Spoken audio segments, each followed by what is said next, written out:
Salut à vous tous, le journal de la bande dessinée aujourd'hui est un numéro un peu spécial. C'est le 3e numéro spécial confinement. Aujourd'hui, nous allons prendre des nouvelles de Yves Giroux, qui est dessinateur de presse et qui est aussi voyageur et qui fait beaucoup de carnets de voyage. Il va nous parler un peu de ses voyages. Allez, on va prendre des nouvelles de lui. Yves Giroux, bonjour. Mais bonjour, Pal. Comment C'est vas-tu? un plaisir de te voir. Mais pareillement, ouais. Je suis content de te voir en forme, là. Oui, toi aussi, tu as l'air en pleine forme malgré ce confinement. Oui, tout à fait. Alors, ça se passe très bien chez nous. Et on est très confinés, donc on ne sort pas. Non. Voilà. Donc, mais on a plein de choses à faire, donc pas de problème. Justement, tu es dessinateur de presse, tu fais aussi des carnets de croquis pendant tes voyages. Et là, j'ai vu que pendant ce confinement, tu t'amuses à faire quand même quelques dessins de presse, un peu d'actualité de ces jours. Oui, tout à fait. Je passe le temps un petit peu à réagir aux différents propos qu'on entend dans les médias, quoi, essentiellement à la télévision ou dans les journaux. Et puis, je rajoute mon petit grain de sel pour le moment sur Facebook, mais le mois de mai, probablement que ces dessins seront repris par le Courrier des Médecins Vaudois, qui est la revue à laquelle je collabore régulièrement.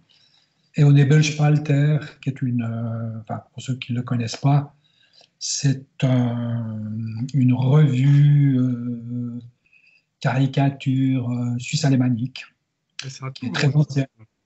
Oui, mais ils ont fêté, je crois, leur 140e anniversaire, donc c'est Ah une oui. institution, hein, ce journal, depuis 1991 à peu près. Ouais.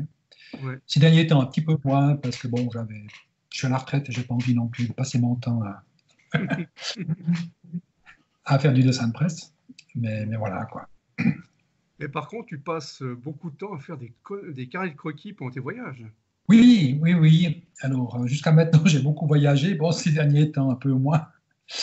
Euh, mais par exemple, l'année passée, je suis parti en Antarctique avec un groupe d'aquarellistes.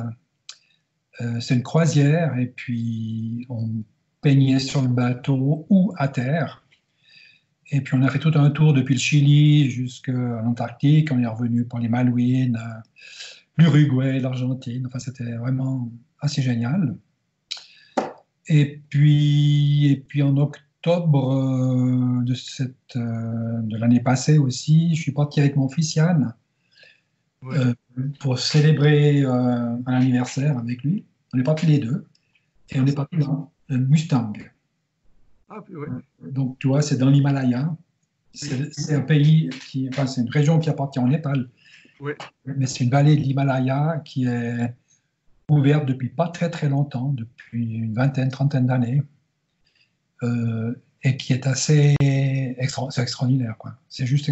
Alors, on a dessiné, on a passé un temps superbe, quoi, sur place, rencontré des gens. Enfin, Et quelles sont les réactions des gens quand ils te voient dessiner? C'est vrai que c'est sympa. Ça change l'appareil photo, les gens arrivent. Toi, tu ouais. prends du temps, tu dessines, c'est vrai que c'est. Alors, ça dépend des pays. Je vois au Népal, par exemple, en particulier dans le Mustang, les gens sont très discrets. Quand tu dessines, ils viennent pas regarder, ils passent, etc. Par contre, au Vietnam, j'ai eu dessiné dans le marché aux fleurs à Hanoï, Ah. puis c'est l'attroupement. Tu n'arrives plus à dessiner parce qu'ils se mettent tous devant, et puis ils prennent ton carnet, ils se le passent. C'est très sympa, quoi. Mais voilà, donc les gens réagissent très différemment selon les pays. Mais majoritairement, ils s'intéressent beaucoup. Et puis quand on fait des portraits de ces gens, Oui. moi je demande toujours hein, s'ils sont d'accord que je leur fasse le portrait. Ils sont très honorés, contrairement à la photo qui est un petit peu comme un vol de quelque chose, une photo. Tandis qu'un dessin, ça relève de l'art, voilà, hein, c'est leur idée. Et donc, ouais, ils sont très contents, quoi. Est-ce que ça fait des échanges avec d'autres artistes, d'autres pays comme ça? Parce que c'est vrai que le dessin, c'est universel. On peut Oui, facilement discuter avec ça. ouais, donc je fais partie d'un groupe international qui s'appelle les Urban Sketchers. Tu as peut-être Oui. entendu parler. C'est un groupe qui est parti en fait des États-Unis, de San Francisco, Et c'est un groupe international. Il y a une section suisse à laquelle j'ai adhéré. Et on s'échange des dessins par la voie justement de cette organisation. On les critique, on en discute, etc. Chaque année, il y a un symposium qui se fait quelque part. Cette année, ben, il ne se fera pas parce que, voilà, pour des raisons qui sont celles de cette année. Et j'ai développé pas mal de relations avec des Argentins. Ils ont un groupe assez fort là-bas de Urban Sketchers. Ouais. Et puis, ils ont créé un groupe local et puis on partage très souvent des dessins, des idées. Je profite d'en faire un peu la pub. Je ne sais pas si tu connais ce que c'est que le sketch crawl, mais c'est une espèce de manifestation internationale qui se fait 4 fois par année, le même jour dans le monde entier. Et les gens qui aiment dessiner descendent dans la rue. On se donne rendez-vous quelque part et puis on choisit les thèmes. On dessine à l'extérieur, évidemment. Et puis en fin de journée, on poste nos dessins sur le site du sketch crawl. Et on peut voir un petit peu ce qui s'est fait dans le monde entier, quoi. Aux États-Unis, en Chine, au Japon, enfin, il y a des sections partout. Enfin, c'est pas des sections, ça c'est assez ouvert. Les gens vont, viennent, c'est carrément libre. Hein, il n'y a pas à payer, il n'y a rien. Les gens ne s'inscrivent pas, ils viennent. On donne un rendez-vous et ils viennent. Et des fois on est 4, 5, des fois on est 15, 20. Et c'est très chouette. Voilà. Et après, vous échangez vos dessins en fait, sur Internet?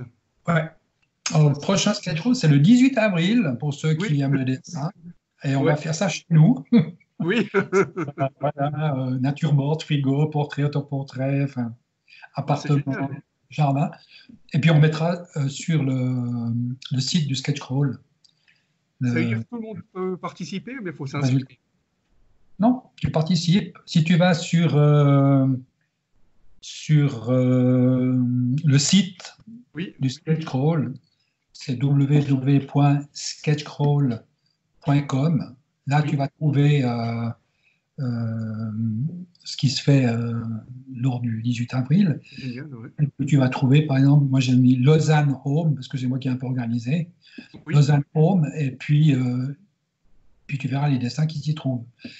C'est un petit peu compliqué de les poster sur ce site, si bien que la plupart des collègues et des copains qui font ce sketch crawl, ils m'envoient par mail.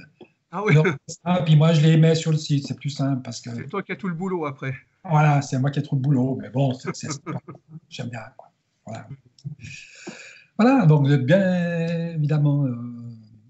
ah bah super. Bienvenue le 18 avril. C'est gentil. Prochain, ça sera en juillet. Est-ce que toi, tu as une exposition bientôt prévue?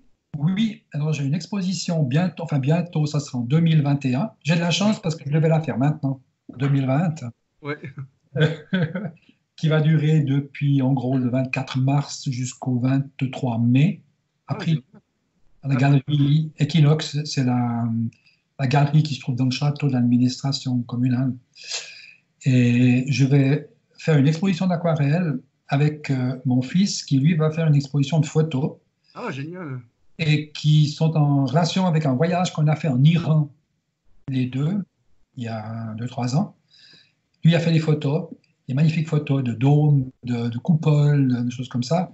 Et puis moi, j'ai fait des aquarelles. Donc, l'exposition, elle va consister à une part photo, une part aquarelle. Mais ça sera en 2021. Ouais, je me réjouis de voir ça. Alors, merci beaucoup. Mais je t'en prie. Merci à toi. Et puis, à tout bientôt. Merci beaucoup. Hein. Puis, je compte le sketch crawl. Ah oui, volontiers.